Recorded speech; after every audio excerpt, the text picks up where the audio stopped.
salam sejahtera untuk kita semua. Apa kabar anak-anak? Semuanya sehat ya?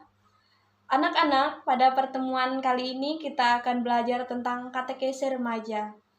Nah, materi yang akan kita bahas hari ini adalah yang pertama, arti katekese, yang kedua, latar belakang penyelenggaraan katekese, yang ketiga, katekese dalam misi gereja. Apa yang anak-anak pahami tentang katekese? Baik, ada dua istilah pengertian katekese. Yang pertama, secara etimologi, menurut Marinus Telambanua 2005, kata katekese berasal dari kata katekesis. Akar kata adalah kat dan eko. Kat artinya keluar dan eko artinya bergema.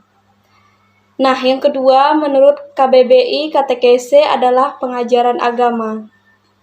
Dari kedua istilah di atas dapat disimpulkan bahwa katekese adalah pengajaran agama, disampaikan secara lisan, dan membuat sesuatu bergema atau bergaung. Yang kedua, latar belakang penyelenggaraan katekese.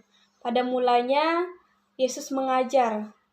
Nah, bukti bahwa Yesus mengajar itu terdapat dalam Injil Matius bab 7 ayat 28-29 dan Injil Lukas bab 4 ayat 32. Maka pertanyaannya adalah, kenapa Yesus mengajar? Ya, karena ia adalah seorang guru. Siapa yang diajar? Yaitu para muridnya. Nah, setelah Yesus tidak ada, siapa yang meneruskan pengajaran? Yang meneruskan pengajarannya yaitu para rasul. Nah, yang kedua itu para rasul mengajar. Bisa dibuka dalam Injil Matius bab 28 ayat 19-20. Menceritakan tentang para rasul yang diutus. Nah, dalam kisah para rasul bab 5 ayat 42 yaitu para rasul mengajar.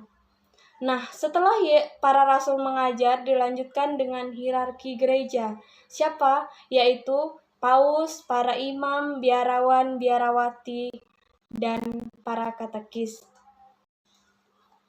Dari latar belakang di atas, maka dasar penyelenggaraan katekese adalah yang pertama, katekese oleh gereja selalu dipandang sebagai salah satu tugas yang amat penting. Tugas perutusan merupakan tugas dari Yesus sendiri kepada para muridnya.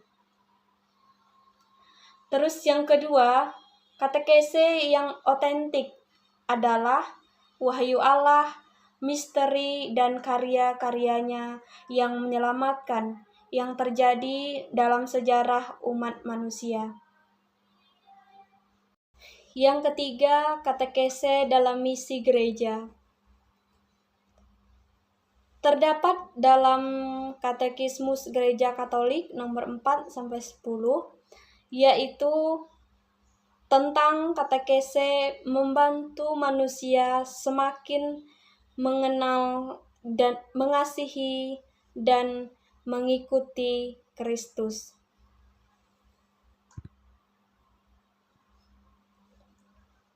Yang kedua, katekese bukan sekedar penyampaian ajaran gereja, tetapi membimbing umat kepada kehidupan rohani yang lebih mendalam. Tugas gereja untuk meneruskan ajaran Kristus sesuai dengan Injil Matius bab 28 ayat 19-20 tentang ajaran Kristus untuk membaptis dan mengajar. Selanjutnya, katekese memperkenalkan Kristus dan membawa setiap orang kepada hubungan pribadi dengannya. Katekese bukan hanya sekedar doktrin, tetapi mencangkup pengajaran moral, ibadah, dan kehidupan menggereja. Katekese juga berkaitan erat dengan evangelisasi atau pewartaan kepada semua orang dan memperdalam pemahaman terhadap iman akan Yesus Kristus. Sekian penjelasan saya tentang katekese. Semoga bermanfaat untuk kita. Tuhan Yesus memberkati. Bye-bye.